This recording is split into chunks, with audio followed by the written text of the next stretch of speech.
نهار من النهارات وهي خارجة من السوق طاحت عينيها على رجل غريب كان راكب في السيارة فاخرة وهو حتى هو لاحظها. السلام عليكم، اجي تشوف اشنو واقع. فاطمة كانت بنت بسيطة من دوار صغير في المغرب، حياتها ما كانت سهلة، من صغرها وهي كتواجه الصعاب. الام ديالها توفات وهي صغيرة وبقات هي اللي خاصها تهتم بخوتها الصغار. الاب ديالها كان خدام في الفلاحة ولكن الظروف كانت قاسية بزاف وما كانوش كيلقاو حتى باش يكملوا الشهر. فاطمة كانت كتفيق مع الفجر، كتعاون في الدار وكتخرج تخدم في الحقل مع الاب ديالها، ورغم التعب كانت ديما كتبتسم وكتقول غدا حسن. كانت كتآمن بأن الله غادي يفتح ليها باب الخير. نهار من النهارات وهي خارجة من السوق طاحت عينيها على رجل غريب كان راكب في السيارة فاخرة وهو حتى هو لاحظها وبقى كيشوف فيها، وكانت بسيطة ولكن الجمال ديالها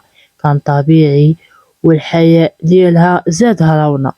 هذا الراجل اللي سميتو كريم كان رجل أعمال ناجح وغني، ولكن رغم الغنى ديالو كان كيقلب على شي حد اللي يكون صادق وبسيط. من بعد ما سمع القصة ديال فاطمة من الناس في الدوار قرر يتعرف عليها. كريم مشى عند الأب ديالها وطلب يدها. فاطمة كانت متردة في الأول ولكن الأب ديالها قال ليها بنتي هاد السيد باين عليه ولد الناس وما غاديش يضيعك. وافقت فاطمة وبدات حياة جديدة. من بعد الزواج فاطمة لقات راسها في دنيا جديدة. كريم ما كانش غير زوج، كان سند وصديق، علمها تقرا وسافر معها البلدان وما كانتش حتى كتخيلها. دار ليها مشروع صغير باش تحقق احلامها وقال ليها بغيتك تكوني قويه ومستقله. فاطمه ما نساتش الاصل ديالها وبقات كتعاون الناس في الدوار ديالها، بنات مدرسه صغيره وعاونات بزاف ديال العائلات اللي كانوا محتاجين. اليوم فاطمه كتحكي القصه ديالها للناس وكتقول ما يهمش شحال الحياه تكون صعيبه، ديما خاصنا نامنوا بان الخير جاي،